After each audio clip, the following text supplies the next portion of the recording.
శక్తి తైలాభిషేక ఆరాధన ప్రతి నెల 2వ శనివారం. సమయం ఉదయం 10 గంటల నుండి.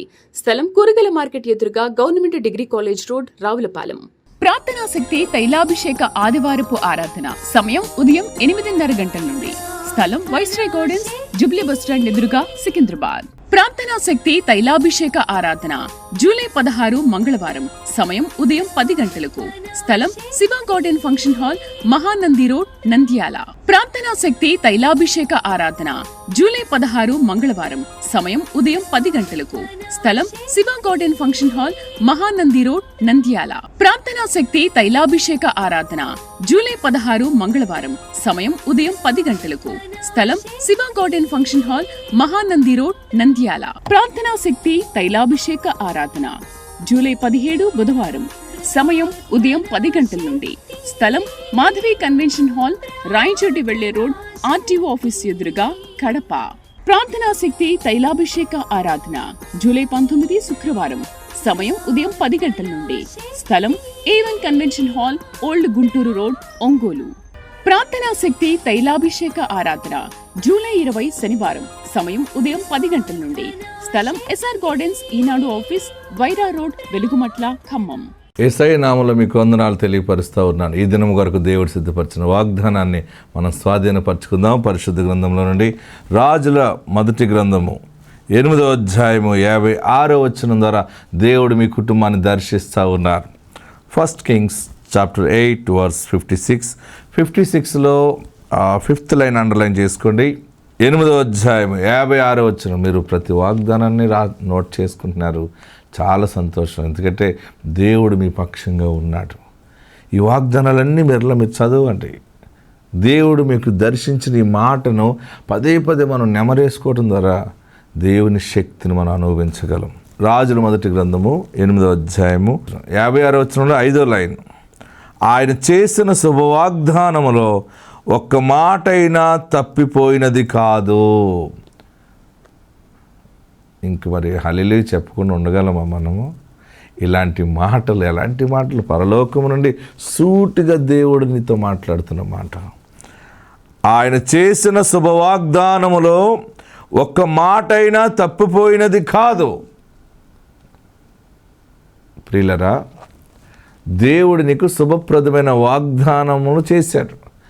ఆయన ఇచ్చిన మాటల్లో ఏ ఒక్క మాట కూడా మిస్ కాదంతే. ఉన్నానమ్మా అన్నాడు, ఉంటాడు.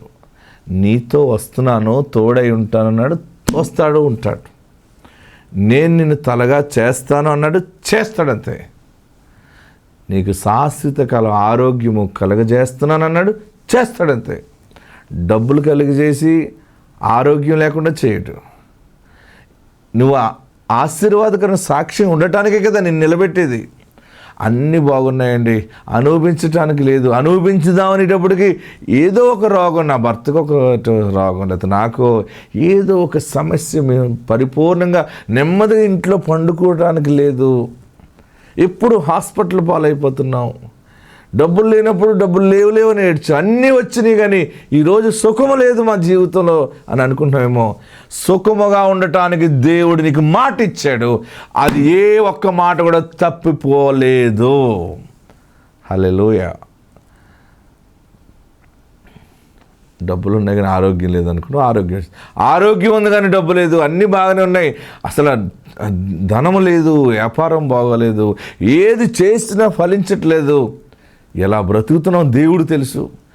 ఆరోగ్యం ఉందిలేండి, ఏముందిలేండి, బాగానే ఉంటుంది, కానీ డబ్బు లేదు అని అనుకుంటే ఇది ఇచ్చి అది లేకుండా చేయలేడు ఆయన. నీకు ఇచ్చిన మాటలో నీకు ఆరోగ్యము, క్షేమము, ఐశ్వర్యము, ఆయుష్ దేవుడిస్తానని మాట ఇచ్చాడు. నీకు ఇచ్చి తీరుతున్నాడు అంతే. ఒకటి మొదలుపెట్టాడు కదా, తెలియట్లేదా? ఎందుకు మర్చిపోతున్నావు ఆయన మాటలు? ఒకటే జరిగింది కానీ ఇంకోటి జరగలేదు. నాకు ఇల్లు ఇస్తానడు ఇవ్వలేదు, లేకపోతే పెళ్లి చేస్తానడు పెళ్లి చేసాడు కానీ ఇల్లు ఇవ్వలేదు, లేదా ఇల్లు ఇచ్చాడు పెళ్లి చేసాడు కానీ పిల్లల్ని ఇవ్వట్లేదు నాకు. దేవుడు మాట తప్పేవాడు కాదు. నీ దేవుడు అబద్ధికుడు కాడు. ఈరోజు నీతో మాట్లాడుతున్న మాట ఏంటంటే, రాజుల మొదటి గ్రంథము 8వ అధ్యాయము 56వ వచనంలో 5వ లైన్ ఏంటంటే, ఆయన చేసిన శుభవాగ్దానములో ఒక్క మాట అయినా తప్పిపోయినది కాదు. నేను ఈ మాట నేను నమ్మాను. కొన్ని సంవత్సరాల క్రితం ఈ మాట నేను నమ్మాను. దేవుడు ఏ ఒక్క మాట, నాకు ఇచ్చిన ఏ ఒక్క మాట కూడా తప్పిపోకుండా 100కి 100 ఆయన నెరవేర్చుకొచ్చాడు. పరిశుద్ధాత్ముడు మన పక్షముగా ఉన్నాడు. ఈరోజు నీకు మాట ఇస్తున్నాడు. నీ బిడ్డ విషయంలో మాట ఇచ్చాడు కదా. మరి మాట ఇచ్చినప్పుడు ఎందుకు ఇలా జరిగింది పాస్టర్ గారు, అలాగెందుకు జరిగింది, ఇలాగెందుకు జరిగింది? ఏ మాట ఇచ్చినా సరే మాట తప్పిపోయేది కాదు. నిలబడి విశ్వాసంతో ఆయన చేసే కార్యాన్ని నువ్వు చూస్తావు. గొప్ప అద్భుతం నీ జీవితంలో జరుగుతుంది. ఆత్మ నీకు తోడైండును గాక. God bless you. జీవం గల దేవుని సన్నిధానంలో కీర్తన, ఇది దావీదు కీర్తనగా కనబడుతూ ఉంది. మొదటి వచనం చదువుకుందాం. కీర్తన 24. ఎస్. భూమియు దాని సంపూర్ణతయు, భూమియు దాని సంపూర్ణతయు, లోకమును దాని నివాసులను, లోకమును దాని నివాసులను యెహోవావే. యెహోవావే. ఆయన సముద్రముల మీద, ఆయన సముద్రముల మీద దానికి పునాది వేసెను, ప్రవాహ జలముల మీద, ప్రవాహ జలముల మీద దాన్ని స్థిరపరిచెను. ఆమేన్. గట్టిగా హల్లెలూయా చెప్పండి. కొద్ది నిమిషాలు మీ మనసు దేవుని వాక్యం మీద పెట్టండి. దావీదు చెప్తున్న గొప్ప మాట ఏంటంటే, భూమియు ఏంటి, భూమి దాని సంపూర్ణత అంటే ఈ భూమి కలిగినటువంటి గనులు, వృక్షములు, గనులు, వెండి, ఐరన్, ఇనుము, గోల్డ్, సిల్వర్, పాడి పంట, ఇల్లు, భూమి మీద ఉన్నాయన్నీ అన్నమాట. భూమియు దాని సంపూర్ణతయు. రెండవది లోకమును దాని నివాసులను యెహోవావే. ఆమేన్. దీని అర్థం ఏంటంటే, మీరు లోకమును ప్రేమిస్తే నన్ను మీరు ప్రేమించలేరు. లోకము నాది. దేవుడు చెప్పే సందేశం ఏంటంటే, భూమి నాది. మీరు నిమిత్త మాత్రులను ఎప్పుడైతే మీరు అనుకుంటారో అప్పుడే నేను మీకు అధికారం ఇస్తాను. ఆమేన్. చాలామంది అనుకుంటాం, మనం సొంత ఇల్లు కట్టుకున్నా, పొలం కొనుక్కున్నా, కారు కొనుక్కున్నా, లేదా బిడ్డలను కన్నా, వస్త్రాలు కొన్నా, ఇది నాది అంటాం మనం. నాది అనేది ఏది నీకు లేదు. ఏదైనా ఉందంటే అది దేవునిదే. ఆమేన్. హల్లెలూయా. గట్టిగా హల్లెలూయా చెప్పండి. ఎప్పుడైతే మనం నిమిత్త మాత్రులమే అనే అవగాహనలోనికి నీ మైండ్ కనుక మార్పు చెందితే, నీ ఆత్మీయ స్థితి ఆధ్యాత్మికంగా లోతైన అనుభవంలోకి వెళ్ళి అంతా పరమాత్మనుదే, యేసయ్యదే, నేను నిమిత్త మాత్రాల్ని, నాకంటూ ఏది లేదు, ఏదైనా ఉందంటే ఆయనదే అనే ఆత్మీయ స్థితికి నువ్వు ఎప్పుడైతే ఎదుగుతావో భూలోకంలో మహారాజు అయిపోతావు. గుర్తుపెట్టుకో. ఆమేన్. హల్లెలూయా, హల్లెలూయా, హల్లెలూయా. ఏదైనా ఇది నాది. భార్య భర్తలు దెబ్బలాడుకున్నప్పుడు చూడండి, ఏమంటారు? ఇగో అన్నమాట. నాదని నువ్వు ఎప్పుడైతే అంటావో నాదని నేనే అంటాను.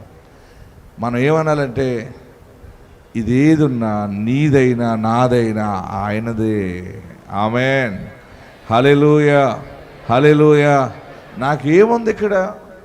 మనం అసలు ఎలాగో దావీదు ఎక్కడి దాకా వెళ్ళాడంటే, ఆశీర్వాదం ఎప్పుడు కూడా, మనశ్శాంతి ఎప్పుడు వస్తుంటే మనము బాగా ఆత్మ సంబంధంగా లోతైన అనుభవంలోకి వెళ్ళాలి.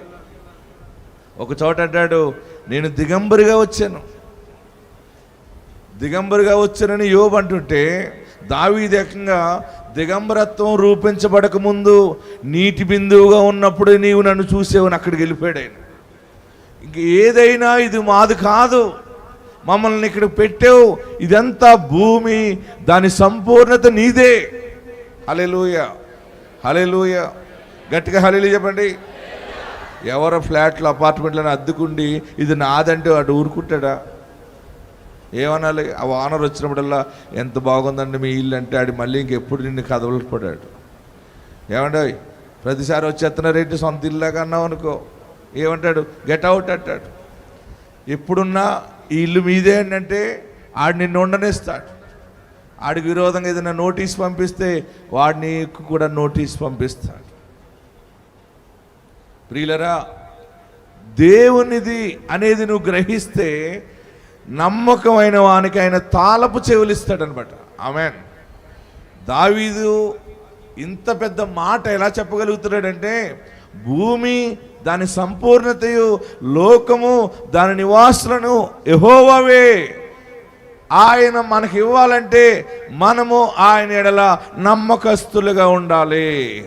మోషే నా ఇల్లంతటిలో నమ్మకమైన వాడన్నాడు గనుక ఐగుప్తుని, కానానుని, సీనాయిని, ప్రజలను అందరినీ కూడా మోషే చేతికి దేవుడు అప్పగించాడు. ఆమేన్. మీరు ఆస్తికర్తలు అవ్వాలంటే, మీరు భూస్వాములు అవ్వాలంటే, మీరు గర్భఫలము కలిగి ఆశీర్వాదకరమైన ఉద్యోగాలు, రాజ్యాధికారాలు, ఏలుబడిలో మీరు ఉండాలంటే మీకు ఇచ్చేవాడు దేవుడు. మీరు దేవుని ఎడల నమ్మకస్తులుగా ఉండండి. ఎవరు నమ్మకస్తులై ఉంటారో అని ఆయన కన్ను చూస్తూ ఉందని చెప్తా ఉన్నాడు. మనం ఎవరి ఎడల నమ్మకంగా ఉండాలి? గట్టిగా చెప్పండి, ఇంకా గట్టిగా చెప్పండి. దేవుని ఎడల నమ్మకంగా ఉండాలి. దేవుని ఎడల నమ్మకత్వం ఎలాగుందనేది దేవుడు చూస్తున్నాడనే దైవ భయము కలిగి ఉంటే నీవు నమ్మకంగా ఉన్న ప్రతి సమయాన్ని కూడా దేవుడు లెక్క కడతాడు. హల్లెలూయా. గట్టిగా హల్లెలూయా చెప్పండి. శ్రమలున్నా, బాధలున్నా దొంగలించకండి. దేవుని ఎడల నమ్మకంగా ఉండటానికి ప్రయత్నం చేయండి. ఈ లోకంలో కొన్ని సమయాల్లో నమ్మకత్వంగా ఉండటం కష్టంగానే ఉంటుంది. కానీ ఆ సమయంలో కూడా దేవుని కొరకు నీతిగా నిలబడటానికి ఇష్టపడి కష్టపడండి. దేవుడు మీ కుటుంబాలని దీవెనకరంగా మారుస్తాడు. ఆమేన్. హల్లెలూయా, హల్లెలూయా, హల్లెలూయా. గట్టిగా హల్లెలూయా చెప్పండి. దావీదు అంటున్నాడు, రాజ్యము, బలము, శక్తి ఇవన్నీ కూడా, భూమియు దాని సంపూర్ణతయు, లోకమును దాని నివాసులను యెహోవావే. ఇవన్నీ ఎవరియో వాళ్ళని మాట్లాడుకుంటాం. ఈ ఫంక్షన్ హాల్ ఎవరిదో, ఆ ఓనర్ ఎవరో మనం తెలుసుకున్నాం కనుక మనం ఈ ఫంక్షన్ హాల్లోకి డైరెక్ట్గా రాగలిగామా? వస్తే ఈ సిబ్బంది మనం రానిస్తారా? రానివారు. ముందు దీని ఓనర్ ఎవరో ఆయన దగ్గరికి వెళ్ళి ఆయన అన్నాడు, నా దగ్గర రమ్మను, నేను మాట్లాడతానన్నాడు. ఆయన దగ్గరికి వెళ్ళినప్పుడు ఇలాగ ఫలానా ఫలానా అని మనం అన్నీ చెప్పాం. చెప్పిన తర్వాత ఆయన మనతో మాట్లాడుతూ మన మీద వారికి ఒక నమ్మకం కలిగింది. వీళ్ళకి ఇస్తే మంచి వాళ్ళే అని అనుకున్నాడు కనుక కీ ఇచ్చాడు, సిబ్బందిని ఇచ్చాడు, కరెంటు అన్నీ సమకూర్చిన స్థలం మనకిచ్చాడు. యజమానుడి దగ్గరికి వెళ్ళి మనం అడిగి ఆయనతో ఒక ఒప్పందం చేసుకోవడం వల్ల ఈ స్థలము, ఫంక్షన్ హాల్ మనకిచ్చాడు. యజమానుడితోటి మనం నిబంధన చేసుకున్నప్పుడు మనం ఏది అడిగితే అది మనకి ఇస్తాడు. ఎంతవరకు మనకి కావాలో, ఎంతవరకు మనం కాపాడుకోగలమో అంత ఆస్తిని యజమానుడు మనకిస్తాడు. ఆమేన్. హల్లెలూయా. నీవు కూడా మొట్టమొదటిగా పొలం వైపు చూడటం, లేకపోతే ఇల్లు వైపు, ఆస్తి, ఐశ్వర్యము, ఉద్యోగాలు ఇవన్నీ వజ్ర వైడూర్యాలు వైపు చూడటం కంటే ముందుగా ఇవన్నీ కలిగి ఉన్నవాడు ఎవడో ఆయన దగ్గరికి మనం వెళ్ళాలి. ఆమేన్. హల్లెలూయా. ఆయన భూమిని ఆకాశమును చేసాడు కనుక అందుకనే దావీదు రోడ్డెక్కి పాటలు పాడటానికి కారణం, ఆయన నాట్యము చేసి ప్రభుని స్తుతించటానికి కారణం, భూమి దాని సంపూర్ణతయు, రాజ్యము, అధికారులు అందరూ ఆయనవే. ఆమేన్. హల్లెలూయా. నేను యజమానుణ్ణి కనుగొన్నాను. మీకు ఏదైనా కావాలంటే మీరు వెళ్ళి షాపులోకి వెళ్ళి చూసి వచ్చేస్తుంటారు కొంతమంది. ఎంత బాగున్నాయో దేవా, పలానాది నాకు దేవా, అది ఎక్కడ బాగుంది, ఇది బాగుంది, అది బాగుంది చూసి అడుగుతున్నావు. కానీ నువ్వు చూడవలసిందంటే వీటన్నిటిని మీద అధికారం ఎవరు చెలాయిస్తున్నారంటే ఆయన నజరేయుడైన యేసు, సిలువ వేయబడిన యేసు, సమాధి చేయబడిన యేసు, మూడవ దినాన్ని తిరిగి లేచిన యేసు ఆయన దగ్గర ఉంది. ఇవన్నీ కూడా బుద్ధి, జ్ఞానము, సర్వ సంపదలు గుప్తమై ఉన్నవి. హల్లెలూయా. మీకు జ్ఞానము కావాలన్నా, పిల్లలు కావాలన్నా, ఈ మర్మం నేను తెలుసుకున్నాక నేను ఆయనకి సరెండర్ అయిపోయినంతే. ఆయనకి నేను సరెండర్ అయిపోవటం వల్ల నేను ఎంతవరకు కాయగలదునో అంతవరకు నేను అడుగుతున్నాను. అడిగిన దానికంటే, ఊహించిన దానికంటే అధికముగా సేవలో బలముగా వాడుకుంటా ఉన్నాడు. మీరు ఫస్ట్ ఎవరితో కాంటాక్ట్ అవ్వాలంటే గుమస్తాలతో కాంటాక్ట్ అవ్వటం కాదు, ఎవరెవరితో కాంటాక్ట్ అవ్వడం కాదు, డైరెక్ట్గా యజమానుడితో కాంటాక్ట్ అవ్వాలి. ఎవరితో కాంటాక్ట్ అవ్వాలి? యజమానుడితో కాంటాక్ట్ అవ్వాలి. గుమస్తా గారి దగ్గరికి వెళ్ళినప్పుడు, ఇన్ఛార్జ్ దగ్గరికి వెళ్ళినప్పుడు, ఆ కావలిగా చూసుకునే వారి దగ్గరికి వెళ్ళినప్పుడు వారు కూడా మనకి యజమానుడినే చూపిస్తారు. ఆమేన్, హల్లెలూయా. మీరు సంఘ కాపరి దగ్గరికి వచ్చినప్పుడు కాపరి వాక్యము ద్వారా యేసుకి దగ్గర చేస్తాడు. మన ప్రార్థనా శక్తిలో అనుకున్న కోరికలన్నీ ఎందుకు నెరవేరుతున్నాయంటే మనము యేసయ్యకి పరిచయం చేస్తున్నాం వచ్చిన వారందరినీ. ఆమేన్. ఎవరైతే యేసుకి దగ్గరగా ఉంటారో వారికి ఆయన భూమిని దాని సంపూర్ణతలో భాగమును ఇస్తాడు. ఆమేన్. ఈరోజు మీకు చెప్తున్నాను, మీకు ఇష్టమైంది కోరుకోండి. ఈ దినము మీకు ఏం కావాలో నేను దీవెన ప్రకటిస్తాను. మీ కుడి చెయ్యి ఇలా మూసుకుని ఇలాగ గుప్పుడు మూసి పైకి ఎత్తండి, స్ట్రైట్గా ఎత్తండి, స్ట్రైట్గా ఎత్తండి, తల పైకి ఎత్తండి, కళ్ళు మూసుకోండి. మీకు ఏం కావాలో మనసులో కోరుకోండి. నేను ఆశీర్వాదం ప్రకటిస్తాను, దేవుడు దాన్ని స్థిరపరుస్తాడు. యేసయ్య నామములో నీ విశ్వాసమునకు తగిన ఫలము నీకు కలుగును గాక. మీరు కోరుకున్నారు. ఇప్పుడు మీరు వెంటనే ఎవరితో మాట్లాడాలి? ఇప్పుడు చెప్పాలి, గట్టిగా చెప్పాలి. యేసయ్యతో మాట్లాడాలి. జీవం గల దేవుని సన్నిధానంలో. మత్తయి సువార్త 23:26. గుడ్డి పరిసయుడా, గిన్నెయు పల్లెమును వెలుపల శుద్ధి అగునట్టుగా ముందు వాటి లోపల శుద్ధి చేయుము. అందరూ నాతో చెప్పండి ఈ మాట. గుడ్డి పరిసయుడా, గిన్నెయు పల్లెమును వెలుపల శుద్ధి అగునట్లు ముందు వాటి లోపల శుద్ధి చేయము. అయ్యో వేషధారులైన శాస్త్రులారా, పరిసయ్యులారా, మీరు సున్నము కొట్టిన సమాధులను పోలి ఉన్నారు.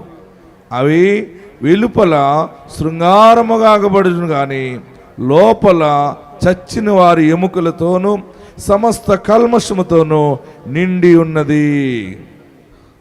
జీవముగల దేవుని సన్నిధానములో గుడ్డి పరిసయ్యుడా నెంబర్ గురించి ముందు నేను మీకు చెప్తే మీకు అప్పుడు క్లియర్గా అర్థమవుతుంది. గుడ్డి పరిసయ్యుడా, గిన్నెయు పల్లెమును వెలుపల శుద్ధి అగునట్టుగా ముందు వాటి లోపల శుద్ధి చేయము. అంటే ఈ భూమి దాని సంపూర్ణత, లోకమును నివాసులను కలిగినటువంటి యజమానుడు ఎవరున్నారో ఆయనతో మాట్లాడితే ఆయన ఇక్కడికి రాడు కదా, నీకే ఇస్తాడు.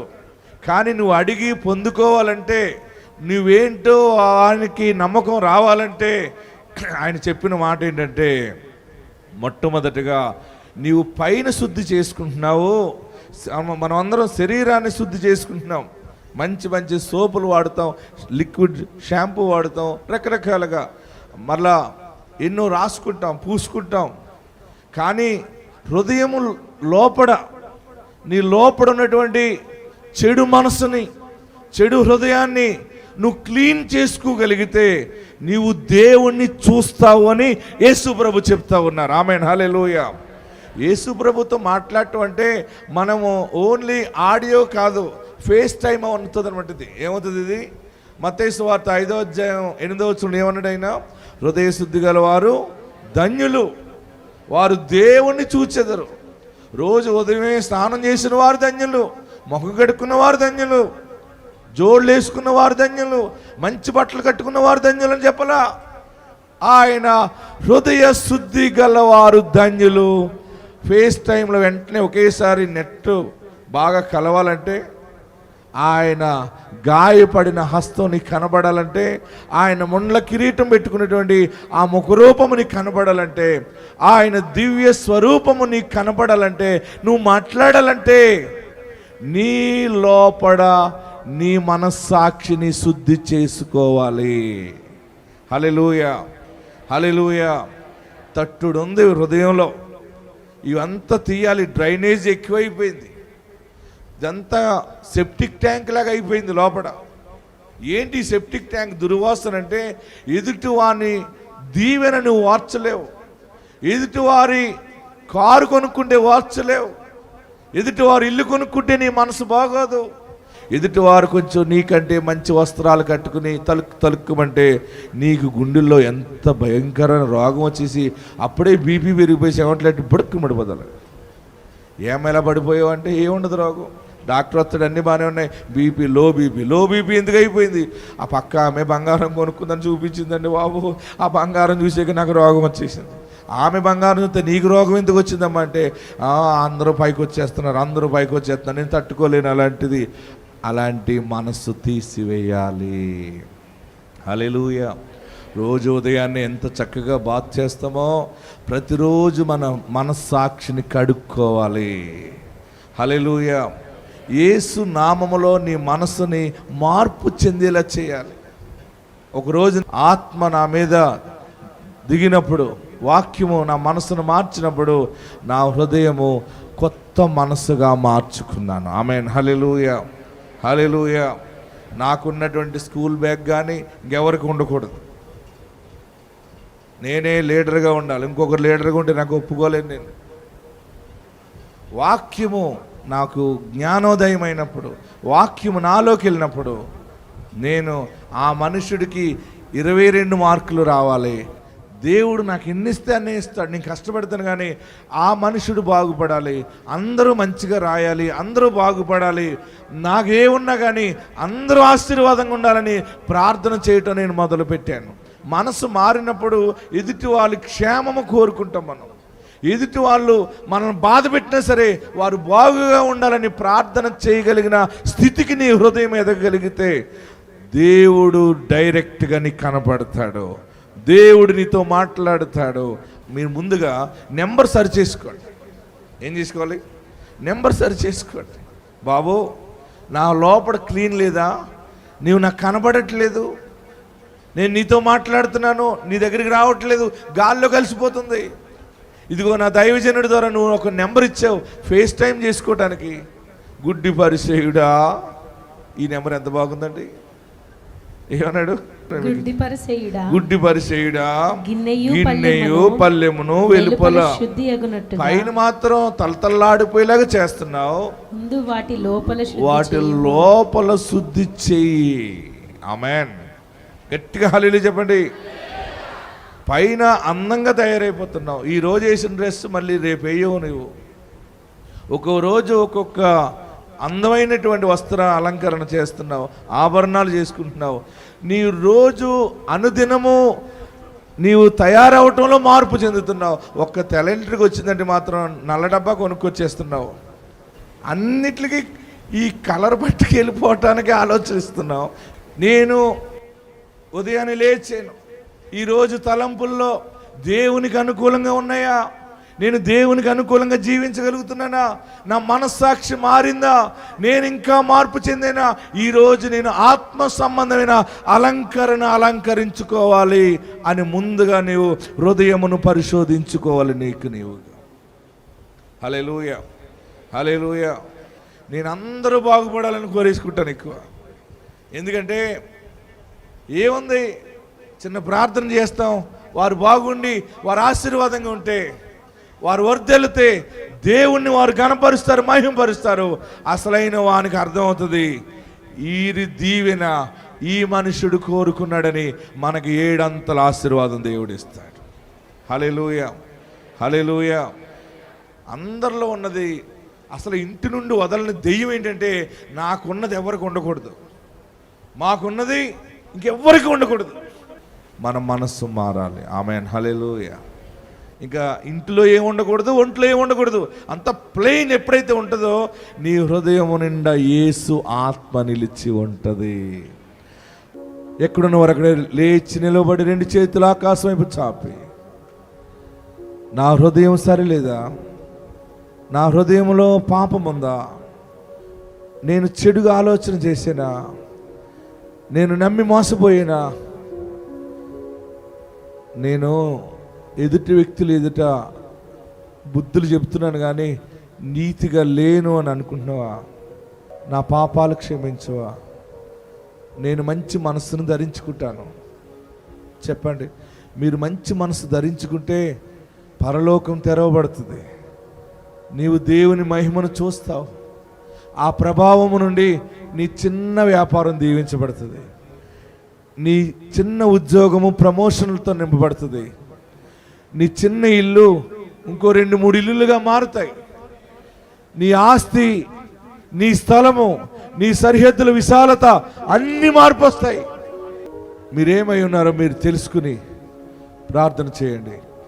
ఎందుకు పనులు ఆగిపోతున్నాయి, దగ్గర దాకా వచ్చి ఆగిపోతున్నాయి అనుకుంటున్నావా?